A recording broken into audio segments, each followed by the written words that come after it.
MLA Chiri Balaraju, AP TRICOR chairman Boragam Srinivas, మాజీ DCCB chairman Karatam Rambabu ఆవిష్కరించారు. ఈ సందర్భంగా ఎమ్మెల్యే చిరి బాలరాజు మాట్లాడుతూ ప్రజా సమస్యలను అధికారుల దృష్టికి తీసుకెళ్లి సమస్యల పరిష్కారం కోసం ఎన్నో సంవత్సరాలుగా కృషి చేస్తున్న 99 టీవీ యాజమాన్యానికి, సిబ్బందికి కృతజ్ఞతలు తెలిపారు.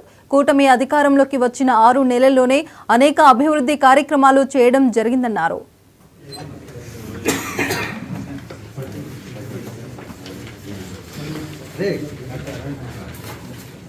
నమస్కారం అండి. 99 టీవీని వీక్షిస్తున్నటువంటి పోలవరం నియోజకవర్గ ప్రజానికానికి, అలాగే ఎన్డీఏ కూటమి నాయకులకు, కార్యకర్తలకు, అధికారులకు, ప్రతి ఒక్కరికి కూడా సంక్రాంతి శుభాకాంక్షలు తెలియజేస్తున్నాం. ఈరోజు 99 టీవీ ప్రజా సమస్యల కోసం ఏదైతే సమస్యలు ఉన్నా వాటిని అధికారుల దృష్టికి తీసుకువెళ్ళడానికి అనేక సంవత్సరాలుగా మంచి న్యూస్ని ప్రసారం చేస్తున్నాయి. ప్రతి ఒక్కరు కూడా 99 టీవీ ఛానల్స్ని ఆదరించాలని మనస్ఫూర్తి కోరుకుంటున్నాను.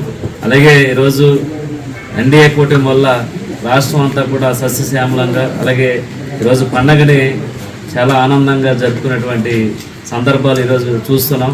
అలాగే గత ప్రభుత్వంలో ఈ సంక్రాంతి పండుగను జరుపుకోవడానికి ఆర్థికంగా కానీ లేకపోతే అనేక విధాలుగా ఇబ్బంది పడ్డటువంటి పరిస్థితుల్లో ఈరోజు ఎన్డీఏ కూటమి వచ్చిన తర్వాత ప్రతి గ్రామంలో కూడా పండగలాగా 6 నెలల నుంచి ఒక పండగలాగా జరుపుకుంటున్నారు.